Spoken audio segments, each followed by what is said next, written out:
विनम्रता पूर्वक आग्रह केवल एक है कि इस बिहार में 1995 में शिक्षकों का सामूहिक स्थानांतरण हुआ, उसके क्या नतीजे निकल करके आए ये सर्वविदित है। हम माननीय मंत्री जी से केवल एक मात्र आग्रह करना चाहते हैं कि शिक्षक और स्नातक प्रतिनिधियों को बुला करके, मुझे ऐसा लगता है कि जिनके बच्चे वहां पढ़ रहे हैं, उनका एस्टेब्लिशमेंट है, 15 साल 2 साल 20 साल से नौकरी कर रहे हैं, 2 साल में रिटायरमेंट उनका है, अब पूरी सेवा उनकी आप ट्रांसफर कर देंगे, नए जगह वो जाएंगे तो निश्चित रूप से उनको विद्यालय को समझने में 6 महीना लगेगा। उसके बाद उनकी सेवा इतनी अल्प अवधि की रहेगी कि सरकार जिस उद्देश्य से और इतना बड़ा काम आपने कर दिया, राज्यकर्मी का दर्जा दे दिया, ऑफलाइन ऑनलाइन दोनों सुविधा आपने प्रदान कर दिया, राज्य के शिक्षक इसके लिए आपके प्रति कृतज्ञ हैं कि सरकार ने ये महत्वपूर्ण निर्णय लिया। तो हमको लगता है कि एक बार बैठ करके इसके जो विशिष्ट पक्ष है इस पर भी सरकार को विचार करना चाहिए। मिला है तो देखे हैं वर्ग के पदाधिकारी या कर्मचारी होते हैं, ये सबों पर लागू है। तीसरी बात, जो ये लोग अन्य सेवा शर्तों के संबंध में कह रहे हैं, जब ये राज्यकर्मी बन जाएंगे तो राज्यकर्मी के लिए जो सुविधाएं लागू हैं स्वाभाविक रूप से लागू होगी, और इसीलिए हमने इसमें कहा है कि अगर कोई खास सुविधा जो राज्यकर्मियों को मिलती है और इनको नहीं मिल पाएंगी या उसमें कोई अपेक्षा करता।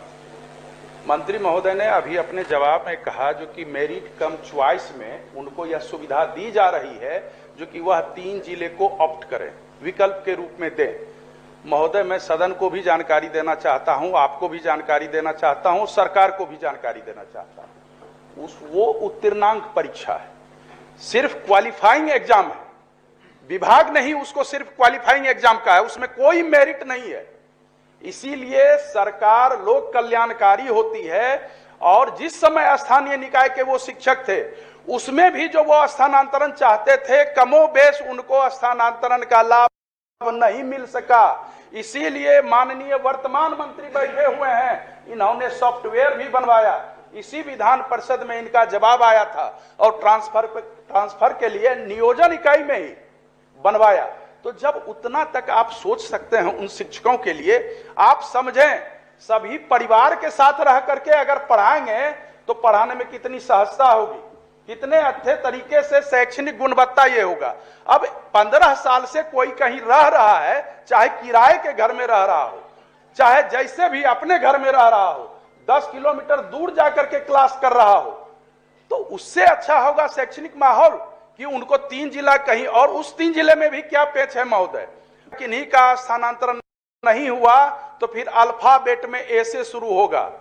अब ए से चले जाएंगे, अररिया से शुरू होगा या औरंगाबाद से शुरू होगा, तो मान लीजिए किशनगंज के टीचर या जो मैडम है वो चले जाएंगे औरंगाबाद। सर 600 किलोमीटर 700 किलोमीटर की दूरी पर अगर कोई चले जाएंगे, मतलब ये इतना संवेदनशील विषय है। हमको लगता है सरकार तो इसी के लिए होती है, इसी के लिए सरकार होती है, लोक हित के लिए सरकार होती है। हमको लगता है इसमें राज्य हित भी है, शैक्षणिक हित भी है, शिक्षकों का भी हित है, छात्रों का भी हित है, छात्राओं का भी हित है, समाज का भी हित है। इसके लिए सरकार सोचे, विचार करे। हम लोग के साथ बैठ करके सभापति महोदय आप भी इसके लिए इच्छुक हैं, ये भी कुछ कहना चाहते हैं लेकिन बोल नहीं पा रहे हैं, समय नहीं मिल रहा।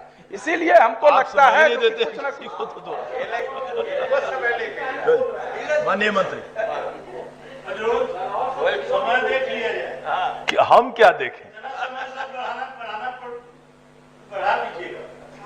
हजूर ये लोग बार-बार अपना मेहनत परिश्रम लेके आता है, मंत्री जी जो जवाब देते हैं वो भी मजबूत है सर। एक बात मानने वाला लोग है जिन लोगों का